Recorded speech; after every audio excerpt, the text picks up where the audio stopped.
Welcome, everybody, to another edition of Real Estate Insights, Conversations with Industry Leaders. I am here with a good friend of mine, Dan Nichols, who is a leader in business, and he's going to be sharing with us today some insights on leadership and entrepreneurship, and probably a whole lot more too. So you want to be a part of this. And let me give Dan a proper introduction here real quick. So Dan has lived a life that most would assume to be a fast track to an early grave before a local business owner took notice of him and offered him a spot on a roofing crew. By being seen, given opportunity, and encouraged to work hard by people who stuck with him, Dan's life shifted to one filled with a loving family, growing multiple multi-million-dollar companies, shepherding ministries, and mentoring numerous entrepreneurs. Over the span of 35 years, Dan grew Roofs by Nicholas into a leading roofing company in West Texas and has also branched out with multiple other companies, including, but not limited to, land development, residential and commercial building, solar energy, landscaping, and business and leadership coaching through Alpha Omega Leadership. He pastored the Seed Church for 13 years, sat on the board of the Better Business Bureau, was board president for Helping Hands Ministry, and has been a highly involved board member of Stepping Stone Ministry for nearly 2 decades. Dan is admired among his colleagues for his relational focus on people, prioritizing good stewardship and generosity. Dan loves to teach practical business strategies and mindset with a legacy-minded focus because that's how he operated for decades. He's well known for walking alongside people who have dreams of being business owners and helping them narrow down their thoughts into precise ideas and then growing those ideas into big dreams. Dan, I want to welcome you. My friend, I'm so glad that you accepted my offer to come on here and have some conversation with me. Well, man, I appreciate that. I can't think of anything better to be doing right now but here with you. But that was one heck of an introduction. I'm glad you said all that.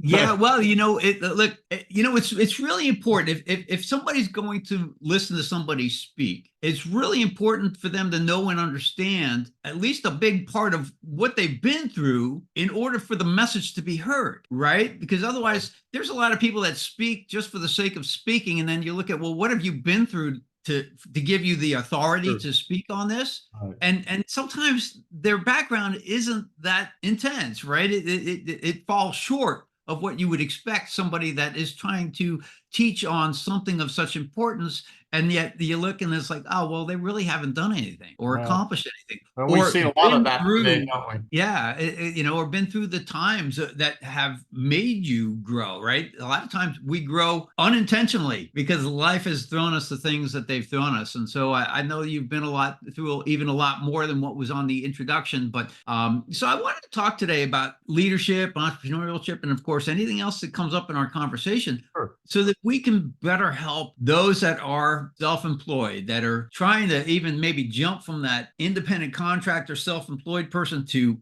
business owner, okay, which is, it is a big jump and people don't realize the gap there. So I'd love to be able to dive into a conversation about that, where does somebody even get started in their search for trying to figure it all out? Well, first and foremost, I've got a question. Is that a bobblehead doll right there next to you coming off your right elbow? What is that? This guy here, I keep reminders around me, and this guy is Obstacles. He is in Greek mythology, right? Instead of obstacles, it's Obstacles, and how basically, I have to fight this character all the time to keep me focused on what I need to do. So he is my reminder, like, don't let these obstacles, or in other words, Obstacles, don't let Obstacles get in my way and stop me from doing the things I need to do. Oh, wow. There's our opening right there, Paul. I was in a group last night where they were talking about some obstacles and seizing opportunities, and I see your poster in the back about opportunity, and opportunities are all around us. But I wrote out a statement there this morning, that old cliche, maybe you can even finish it. Winners never quit. Okay. And quitters never win. Right. But winners do quit or stop, don't they? Because when it's not serving us, I mean, if you have a client and they don't have any money in the bank and they can't get qualified, sooner or later, we're going to have to stop it. Right. So, and Absolutely. what about, like many of us to stop, like with myself, I had some bad habits in my life when I was in my 20s, later 20s, that I finally had to quit, literally, else it was going to kill me. And, but winners do quit and we do stop things, What I've learned here lately is that I've got to put up the reminders like you so I don't have to return back to my limiting beliefs, the lies that I tell myself. I'm not good enough. Who am I? I'm just a high school graduate. I can't. I won't. I'll never be back down to 185 again. I mean, and so, yeah, there are obstacles all around, but we need to figure out ways how to do that. And I really think that as I look back, I'm 60 there this year, and I've really had to go back over the last few years to really define what is it that I really want. I mean, I know that I work for myself. I used to have the mentality of thinking that I worked for other people, but at the end of the day, I've really been working for myself. And it's forced me to go back and examine kind of what it is that I really want in my life. Do I want money? Do I want to have a business? Do I want to be a millionaire? And so I've really had to go back to my core beliefs of who I am and my values. And when I go back, and it's constant, constant examining and evaluating, I've had to really go back and really filter through my values. And I've done some things to do that. I'll share with you here in a little bit. But I've discovered that values really drive what I believe in. And my beliefs that I have kind of controls my thoughts. So if I have bad values, like I don't appreciate people's time, like such as yours, well, then I'm not going to appreciate your time. I'm not really going to believe in what I'm doing. So that's going to form the way how I think. Then my thinking controls my action. Then my action controls the results I get, good or bad, but it really controls my near time and further time future, which is eternity. So I've really had to, over the last few years, I've really gone back to what is it that I truly value, and the core beliefs of what I value and my values that's kind of shaped that all together. Yeah, that's really good stuff. I think everything starts with our values, right? And our values get developed throughout our lifetime. We're raised by our parents, and we seem to take on values that they believe in, and then we branch out on our own, and our values start to shift and change as we age, right? I know my values now today at 64, a lot different than they were back at 34. You throw in the mix of everything that you go through during that time frame, and it's like, I know there's been a dramatic change in my values, and so my outcomes are different. And I look at everything's a trade-off, right? So I guess getting your values straight first, and being aware that those values can change, and that's okay if they change over time. Or like, what are your values right now, so you can keep that straight, and everything that you're doing, based on my value, or am I just doing this for some other reason? Well, one of the things that have helped me really start valuing even more, I mean, as young adults, we start valuing all the shiny things. And but as we age, as we get wiser, that statement, if we really got what we wanted, we'd all be skinny, wise, and rich, right? But going back through, I've really had to really come to an area where I need to be grateful for everything. In a book I read, it states that in all things, be able to give thanks. And over the last few years, I've really started diving more into that. I was challenged to start what you call a gratitude list, and back here a few years ago, and I journal quite a lot. And so I have several books like this that I journal in all the time. And so I grabbed one of these and I just started writing out gratitude. And 25 things to be grateful for is relatively pretty easy. Well, I'm grateful for my health. I'm grateful for my children, my wife, my job, and that was relatively pretty easy. And I really I don't know, there was something just about writing those down. I mean, I can do it, you can do them on your phone or anything, but I would even challenge anybody listening to this.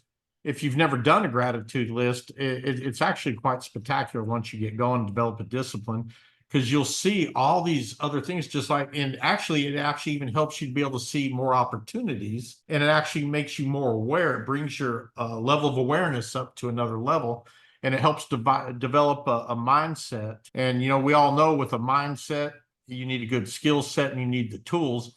But as I went deeper into the gratitude, and now I'm up to around 900 things that haven't been repeated.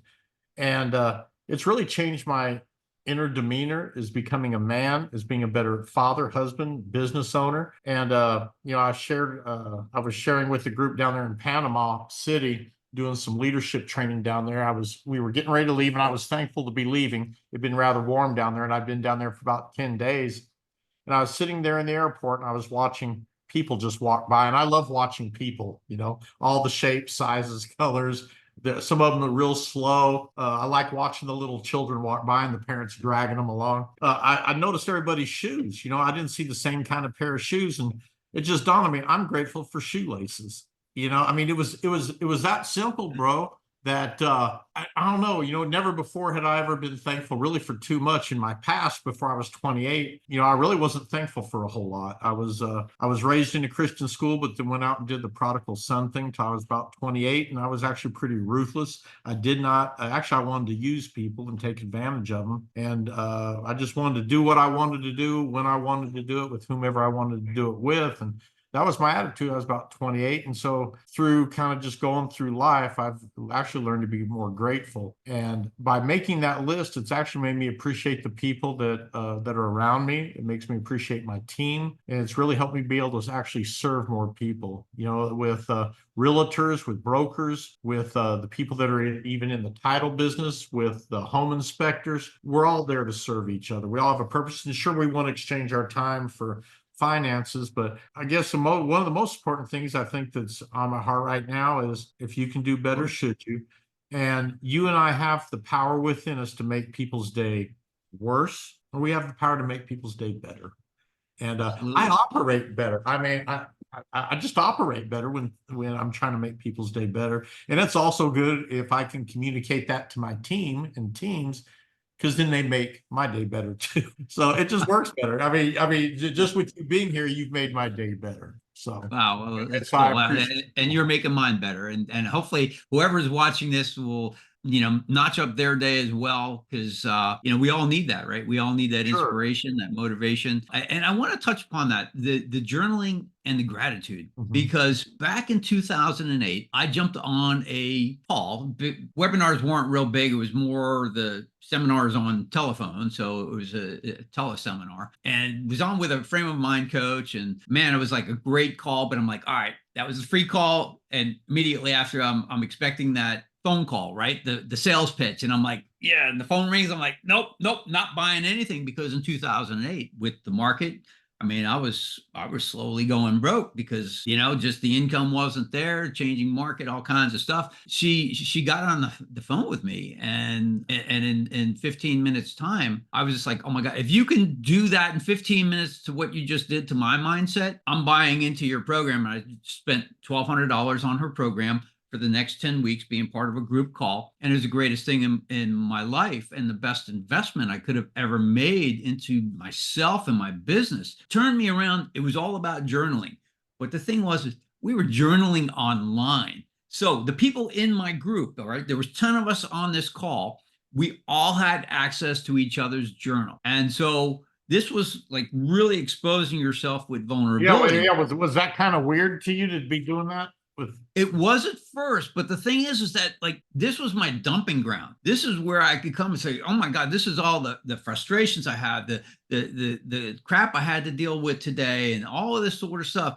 And it's just like people would chime in and say, hey, I hope you have a better day tomorrow. Or, oh yeah, I've had to deal with that, and this is how I dealt with it. And I'm just like, wow.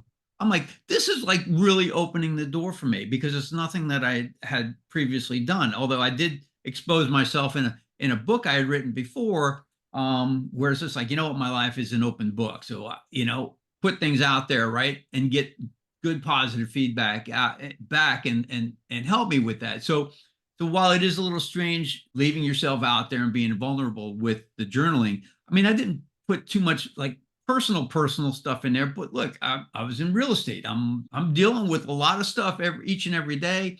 I was also dealing with, the fact that I bought a house in 2006 for my kids to come live with me. My income's dropping. I'm like, oh my God, I'm like stressed out here, and dealing with this. I'm now a single parent. And so it's just, a lot of issues came up. The journaling part is huge. And I have intermittently continued to journal since that time. And a lot of times it's on paper. because I'm not a part of the online journaling group any longer, but it's still there. And I could join it. That part of it was free. One of the things my coach had mentioned to me, and her name is Kim Addis, and I'm still in contact with her today. She's just the most amazing frame of mind coach I've ever dealt with. But one of the things she taught me, and I carried around with me for a while, one of these little memo pads that are lined, right? You can see the little lines on there. And so this was always boy, man. You're a rare breed. You're probably about 1 out of 100.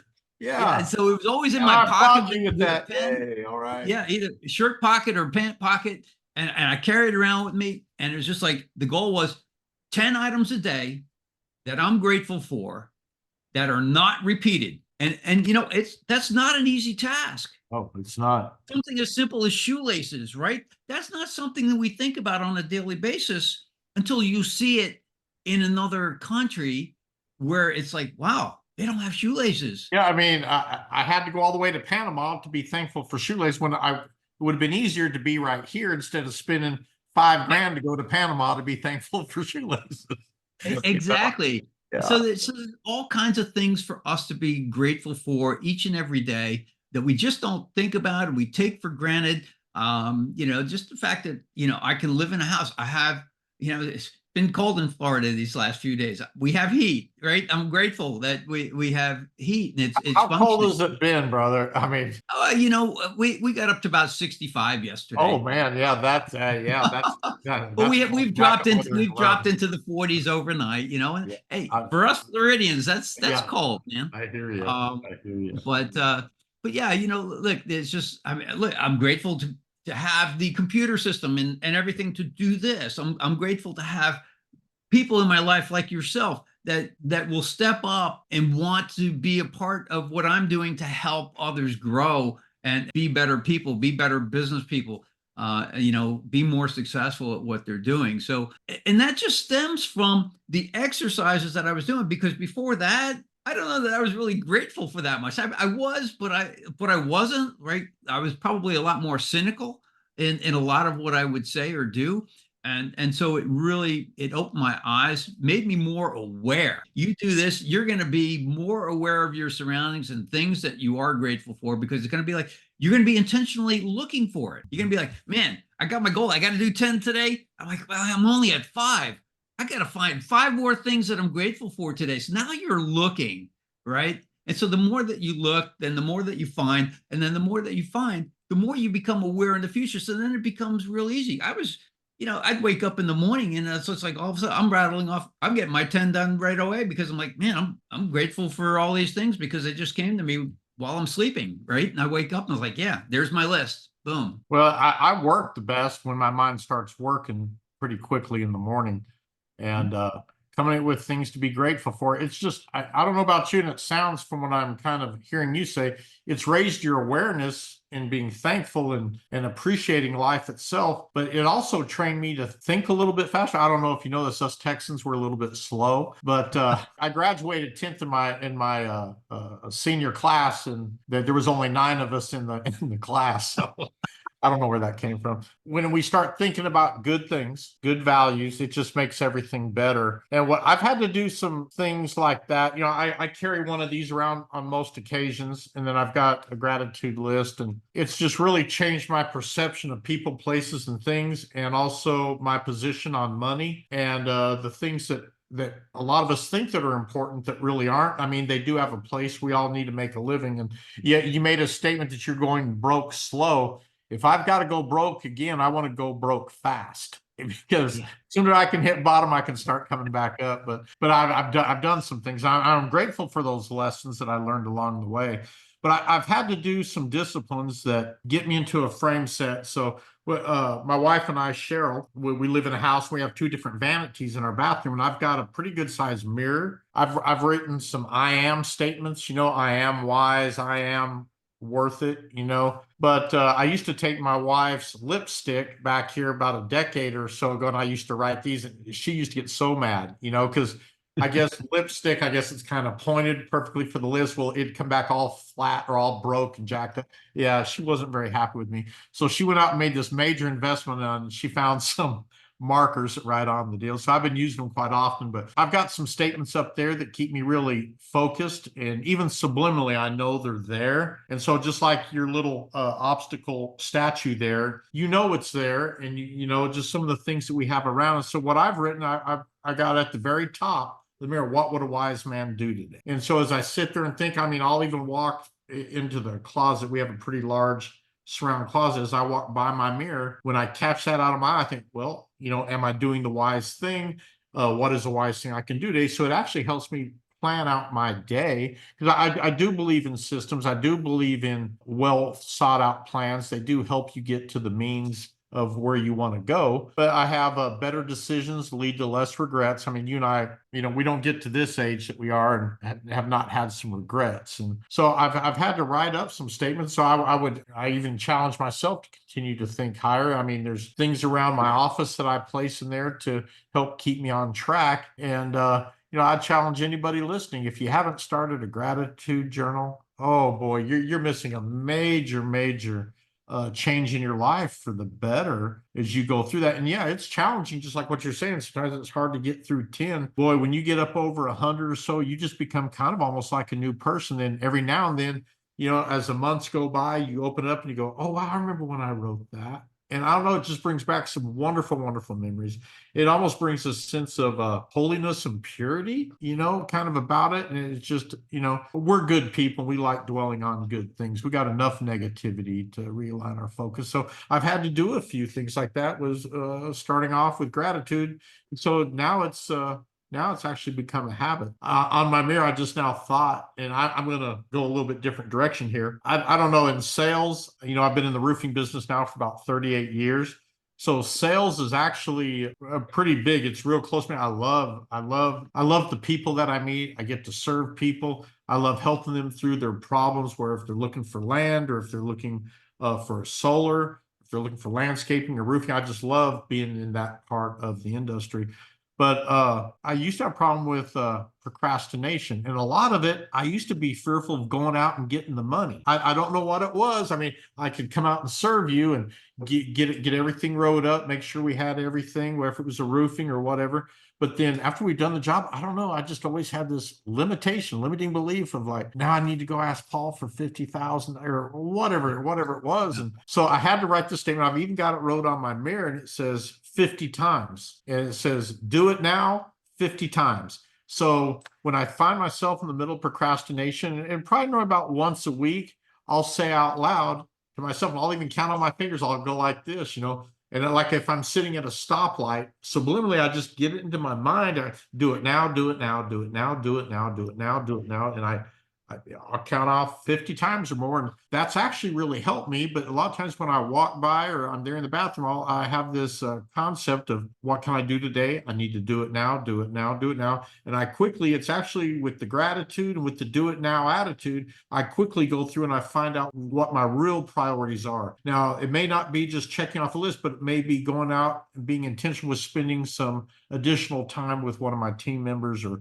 one of my coworkers, and just being open, you know, just to be able to make somebody's day better. But it's really helped just being intentional in the do it now attitude. So yeah, I don't know. Absolutely. I'm not charging you for that one, Paul. So, but Yeah.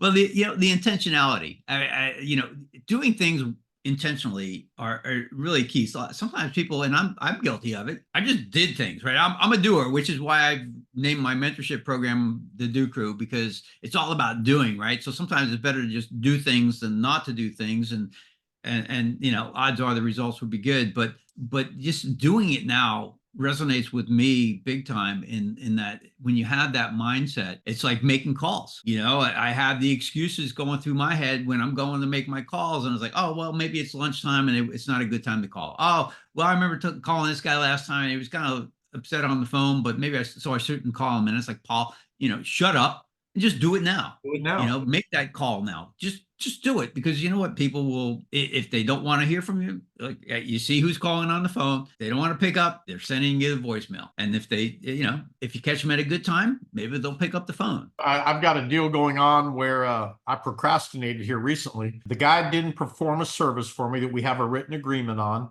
He was like 5-6 days late, and it was no big deal. And so I really didn't address it. I should have addressed it, but then he didn't really continue serving our agreement as it went on. And so a month went by and I kind of just procrastinated. I didn't really want to deal with the confrontation. In the back of my mind, I was hoping that he would come through. And so I would call non-responsive phone calls, with text, non-responsive text.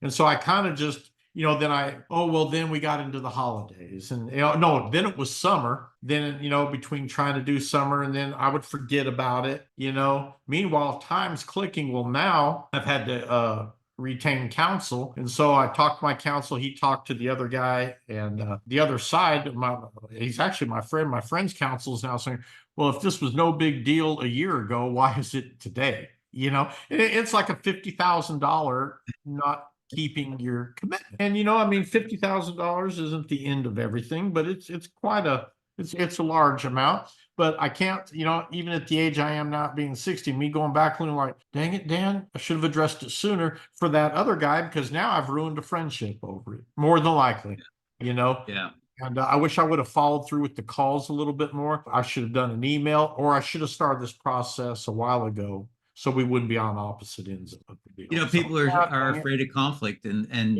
so what they'll do is they'll defer it, right? Well, we'll push it down the road, kick the can down the road. When it comes to a situation like that, it's always best to deal with it up front. Yep. Things are fresh. People can remember things that are said. And as it drags on, it tends to lose value in the sense of, what it was worth at that time, but you could be losing a friendship over it. Well, and by not addressing it, just kind of hoping it gets better, that, in this scenario, I'm a big hope person and dream person, but in this case, hoping it gets better without any attention to it, it's not going to work out. Yeah, so many things in life. It's good to have hope, but hope isn't going to resolve the problem. It's the action that's going to resolve the problem. And so we have to, again, do it now. You got to address those conflicts, address those situations that need addressing when require your attention. And the results will be so much better when you do that, for sure. Right. I think really putting up some of these things to help us guide our mind into the things that are true and of value. I think we really have to define what our reality is. We live kind of in a cyber world with social media. We've got all this pressure around us on TV and just everything that's around us. We have, especially with some of the younger generations, we lose our concept of what reality is. In order to have good leadership, of course, I'm a firm believer I've got to lead myself well, just as you do. You got to lead yourself well before you can lead anybody else. But you have to really define what your reality is. And that's where the journaling has come up. It's almost like a purification of self, because, heard every lie you've ever told, And so when you start writing out, you can lie to yourself in writing, but it's really difficult to lie to yourself, because what you're writing isn't true. And when you know that you're going to be the only one reading it, what's the win in that? So you may lie to yourself for a little bit, but after a while, that'll even clean itself up. And with me being a person of faith, when you start kind of writing all that out, my heart's kind of changed. So I'm kind of writing it between me and God. You can call it just a reality check, confession check, asking God to bless me and to clean up my life. And so through me writing, it's really helped me define really what's important. It's helped me define my values. It's helped me really define what is real in my reality and what is important. It's actually helped me, we've got 4 children. Our youngest one's 31. I finally got the younger one to stop chasing every little thing that shines. They want to go out and go buy all the little shiny things, that catch their attention. And then they come to the end of the month and they're already out of money, and they've got more months still left on what they do money. And you're going to go broke or doing faster doing that. But defining your reality, of really defining what it is that you really want, and that will compete with some of your time. And I was asked, it's probably about a month ago, Dan, how much money is enough? And I've asked that question to some people, and some people go, man, if I can just make 100,000 a year, that's enough. And I said, well, Well, would you make 150? Oh yeah, I'd make 150. Well, would you make 1 million? Oh no, that's just too much. And so kind of doing a rough analysis just through asking that question, I think we limit ourselves so much because we don't know what it is that we want. Now, you asked me that question today, but as a matter of fact, yeah, ask me that question, how much money is enough? Dan, how much money is enough? There isn't no limit. I want to get as much as what I can get because through the process, I want to do more so I can be more, so I can serve more, so I can give more, so I can be more. And it's a cycle. Yeah. I've discovered that, of course, with the faith life, that none of it's mine. None of it's Yeah. really mine. I'm here on this earth for this short period of 80, 90, 100 years. I have a friend that just made it to 102, but it all has a time limit. And I'm just supposed to be a good steward over it. I'm just supposed to make better decisions, less regrets. I'm supposed to invest in things and try to help as many people along the way. And I mean, the way how I personally view things through the journaling and kind of just getting a little bit older and wiser, not skinnier, but a little bit wiser, is that my children, my wife, my car, this chair, this office, really none of it's mine because I've surrendered my life and I've submitted my life to something bigger and better me, known as the Creator. So, and it's been wonderful the way and the blessings that I have. And I think that the better steward that you are, the more that you end up being able to manage. And God has put me around some great and wonderful people that are even better than me. You ought to meet them one day. So I challenge them, but they challenge me too. And so we end up doing life together. But had I not started back in the day of just paying attention to the little things, one of my biggest goals when I was right around 32 is I wanted to be debt free by the time I was 45. I was actually debt free by the time of 41. But if I'd never set a time of I want to be here, meaning no house payment. Now I do use a credit card, but I pay it off every month. So I get the frequent flyer miles or the cash back. But I wanted to be debt free by the time I'm 45. And so now in our business, we'll have people tell us, oh, well, you need credit to get this out. And I agree, like a house, a car. But what would it look like if we could all end up getting to a place of being debt free? Now, a lot of people say, oh, well, you can leverage the debt so you can get more. And I understand that. I've done studies on that. And I'm not saying I disagree. I'm just saying for me, I can think freer when I'm not in the bondage of debt, especially when I willfully don't interjoin in it. I mean, and I do believe in saving money too, but I also believe in investing and planting seeds in others and helping them get to a higher level than them. And I do really try to serve people, but I'm also, and I'm not bragging by no means or being egotistical and being debt free, but why wouldn't you want to be debt free? And I think I get asked all the time, well, who do you work for? Or, people, or some of my new team members will say, well, I'm working for you. And it's like, oh, no, you aren't. You're working for yourself. And when you understand that you're working for yourself, that you're responsible for yourself, that you have talents, that you should be doing it now, and that you should be maximizing your time and your talent, that you can prosper. You can prosper and you can become debt free. And I think with your awareness level, through being grateful and through the maturing process of being a considerate worker and having some good healthy habits that you've had to go back and stop some of the negative habits and employ some new ones, I think that you can be very, very prosperous in this world. And then going through the process of why do you want more? I mean, what's the point of having a big 40,000 square foot house if you aren't going to share it, or even a 4,000 square foot house? Right. Yeah. And I know in Florida, everybody has a pool, or a lot of people do. We have a pool here in Texas, and we've had a pool in every house that we've had. And I can remember the best times I've had around the pool is when I had a bunch of kids over there, or adults over there. So, I mean, it's kind of the pool concept.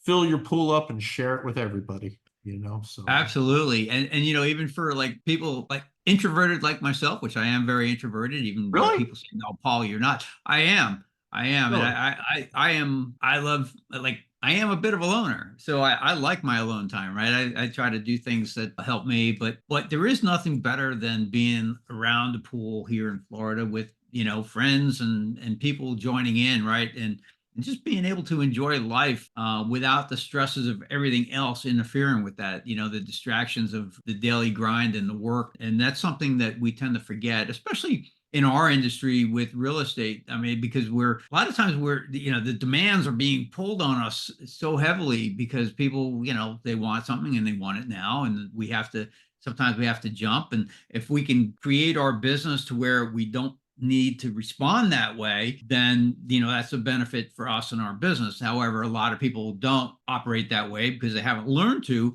They just figure, oh, a buyer has called, I need to respond now. Oh, they want to go see this house right now, let me just jump. And then they forget to do their process of, well, let's pre-qualify this buyer before we jump and go out there and just go show Spend the all property. this time. Yeah. Yeah. So there's a lot of things like that people need to think about, and the more you learn about these processes, the easier it becomes. But I wanted to touch on a final thing real quick before we stop this. Is that I'm guilty of this as well. When I was a real estate agent, didn't think of myself as anything having to do with leadership. I'm not a leader. I don't want to be a leader. I don't want to manage an office. I don't want to build a team, which I did build a team, but it was a small team, and then I got recruited to be a managing broker, and I was like, oh, but I really don't have leadership skills.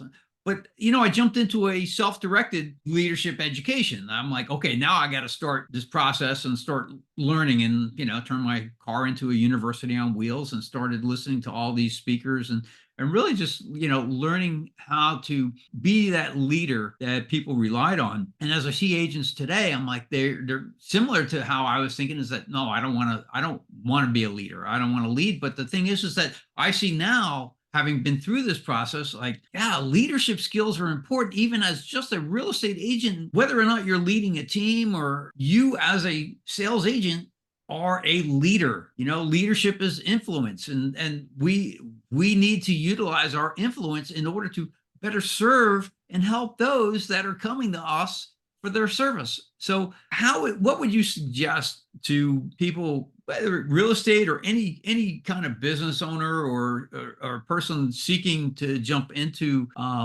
entrepreneurship? What would be your suggestion on them thinking about leadership, how to think about it, and what to do about it? Well, and it really goes back to kind of what we've already kind of spoken about, is what it is you truly value. But really it comes back to not only knowing your reality, but being able to lead yourself well. So I look at things really, really simply. I try to plant good seeds within myself because I know they'll grow. So I surround myself with my own quiet spaces, my own self-disciplines, but I watch who I surround myself by. If somebody's really negative around me, I cut that off pretty quickly. Just like, hey, especially in the pattern of decision making, I look really quickly. Is this serving me or not? Is my attitude serving me? Is that person, can I bring about a genius where they can help themselves? And are they going to be able to serve here? And if it's not serving you, we need to get rid of it. So that helps in your mindset. You've got to always be able to, in my opinion, and my advice is, work on your mindset. What are you surrounding yourself by? How is your attitude? Because your attitude determines just about everything in the way how you meet people, to greet your day. It keeps the lazy person going. A lot of times I run into a lazy. So I've got to really raise my own mindset, and at the same time, continue to be willing to work on the skill set that you have and acquire the tools. My best investment has been me investing in myself. And when I go out and buy a program, I think we've all got caught up in the quick fix, trying to do that. But when I really run through a filter, I go, can this really help me? Is this an area that I'm not good at? And do I really need to get good in that area? Or can I get somebody else to learn that area so they can get good at, provide a way of a living? Does that fit into them? So with really trying to work on my own mindset, I've been able to really kind of determine and make decisions a little bit better than what I used to. That statement that I developed back a few years ago, better decisions lead to less regrets. Sitting on the fence doesn't really get you anywhere. So at least if you fall off on the wrong side of the fence, you're at least going to find out a little bit faster that you should have chosen the right road. And then I think one of the things in leadership business is that I've had to learn, I'm going to work on the business, and I'm not going to let the business really control me. One of the things we've done is my wife she's had her own career in the school system before, but we really didn't talk. I mean, we talked a little bit about work, but we didn't drag all the work home, because normally a lot of the work you bring home the problem. So in order for us to have a healthy marriage, so we could focus on the kids that we've had, and so we could focus on our life outside of just our home, but with meeting other people in the different organizations we've been with, we didn't want all that negativity coming in where our house became a place of sorrow, of problems. You know, now we have other people that we do some counseling with, they'll bring our problem to us, but it's a joyous place. People tell us all the time, hey, this has been a joyful experience, has been a place of refuge. So I've really, my mindset, I've tried to keep myself pure in my thinking, my heart pure. I've had to put in some disciplines to it. And in response to that, my house stays like that. So I really try to keep my reality clear by making better decisions. And I think really when you start honoring yourself with trying to plant good, wholesome seeds in yourself, it's going to go out to others. So you get that influence. You have people wanting to come with you because I want to be light in a dark world. We got plenty of darkness. I mean, just look at our economy right now. Look at everything that's going on across. I think, Paul, you've been light in my life. And that's why you and I are even on the call, and a lot of the same common people that you and I are around, we enjoy being with them because they're light. Well, what do we do with that light? Are we supposed to huddle in with a bunch of light bearers only? No, we're supposed to go out into the world. And so I'm effective most where if it's in business, social, relational, marital, professional, I try to be light in all those phases.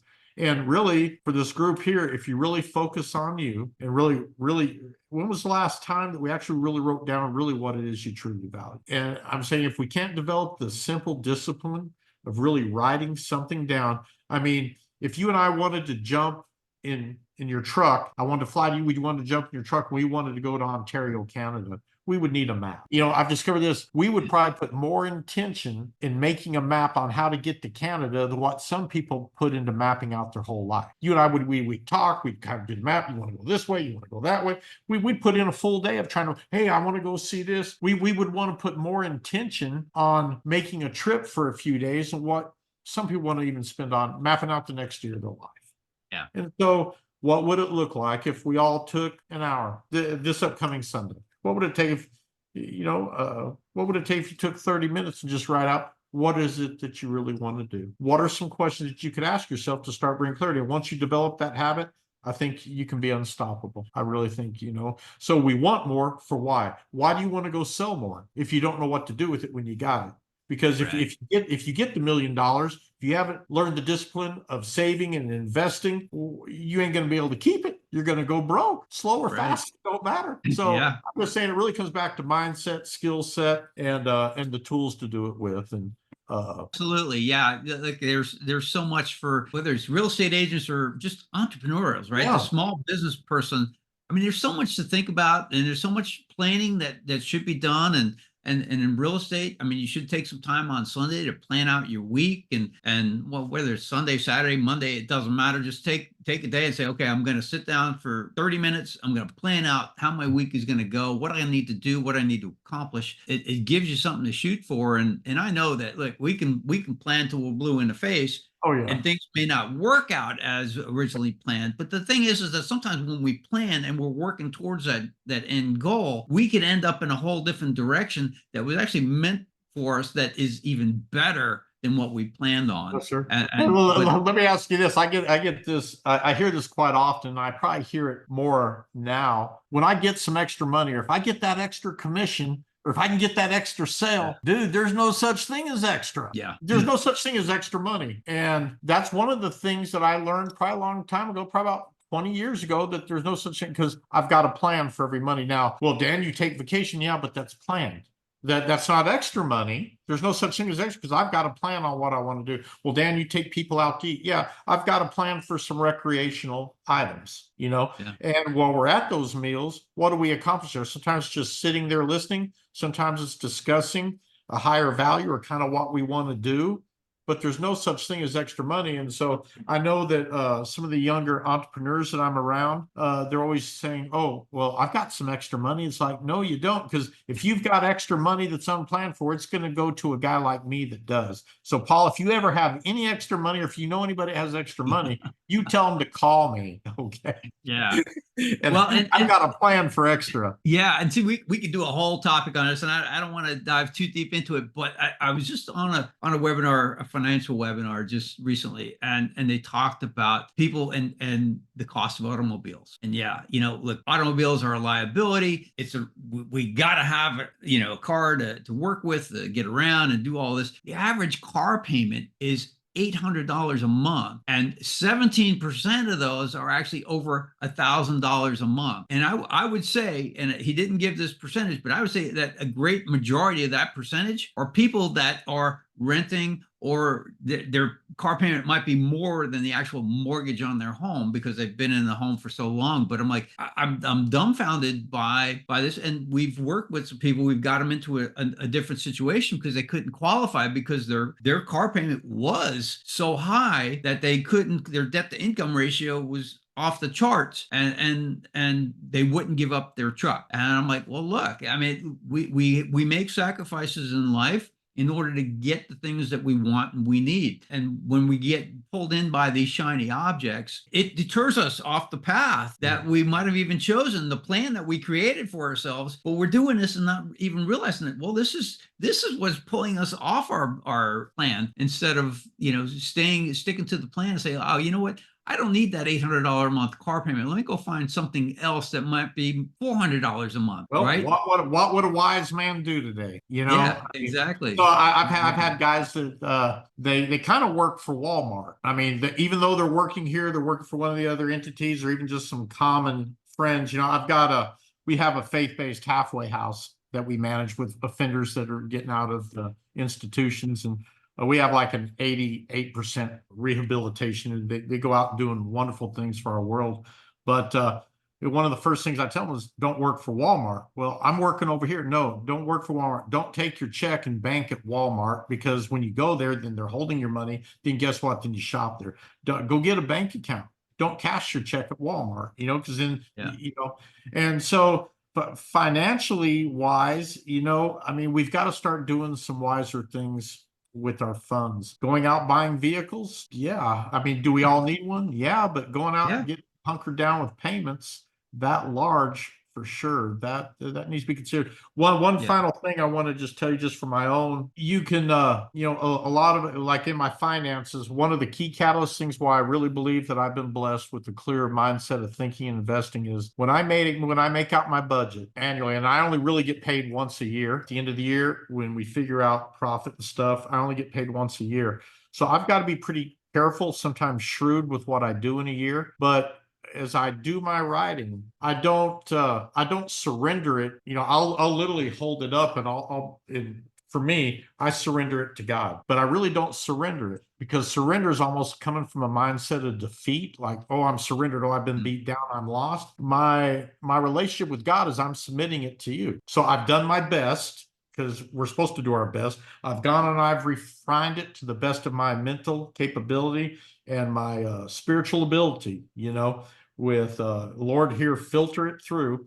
And then I submit it to him. I don't surrender. I submit it. Lord, this is the best I can do. Whatever you have for me this year, I just want your best. And I physically, even in my journal, when I'm planning in my quiet time, I'll literally hold it up to God and submit it to him. Why I do that, I don't know. It's just more of a habit now, but I submit it to him. I don't surrender anymore. I mean, surrender. I'm not a defeated person. I am a creation. I get paid to create things and environments and create opportunities for people and in myself and for those around me. I'm tired of surrendering. Back before I was 28, dude, I was a heathen. I mean, I'd break into your house. I'd steal your car.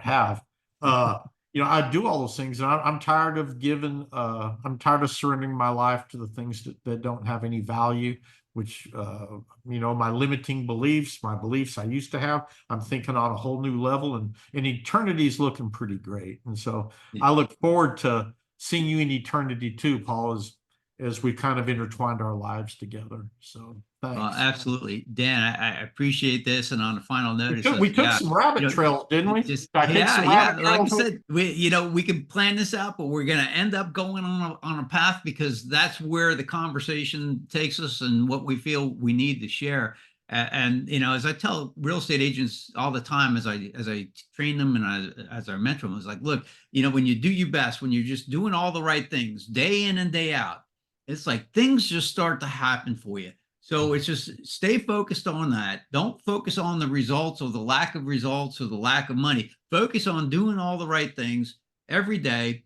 And before you know it, you're going to start reaping the rewards, and you're going to be well on your way to making wonderful things happen for you and for those around you. So it all starts off with the pin, planting the pin on a piece of paper for me. So and that's part of the problem too with the younger generation is they're not taking pen to paper, they're taking fingers to phone. It's different. Your visual cortex. Yeah, I don't know. It comes alive if you write it down. It's a proven fact, even in today's time, that you'll be a lot more effective. You burn it more into your brain and memory by taking a pen and physically writing it down on paper. And then it's going to be a lot more effective for you than just typing it into your phone or notes or something like that. So Dan, I want to thank you for being here, buddy. I really appreciate your insight and all that you do and the good that you bring to the world. I can't thank you enough, and I really appreciate you taking the time out of your busy schedule to sit with me for a little while and have some great conversation. You've been a blessing, Paul. I'm grateful for you. You just made my gratitude list. Well, thank you, Dan. And you know what? You got me inspired that I think I got to start mine up as well. And you'll be the first. If you've got anybody out there that just wants to chat or something, have them contact you and just give me a holler. Yeah. Well, if they're watching the replay of this video on YouTube or in the Academy, all the information on how to get in contact with you or follow you will be there in the description, so they can easily reach out. I'm sure there will be some things that resonate with people. Maybe they want to elaborate, know some more about, maybe get into one of your leadership programs. I think would be fabulous. So we'll be sure to share that information with them as well. All right, Paul. Well, you've been significant as you and I sit here in our success. We're both significant people. So thank you. Thank you, Dan. Thank you, brother.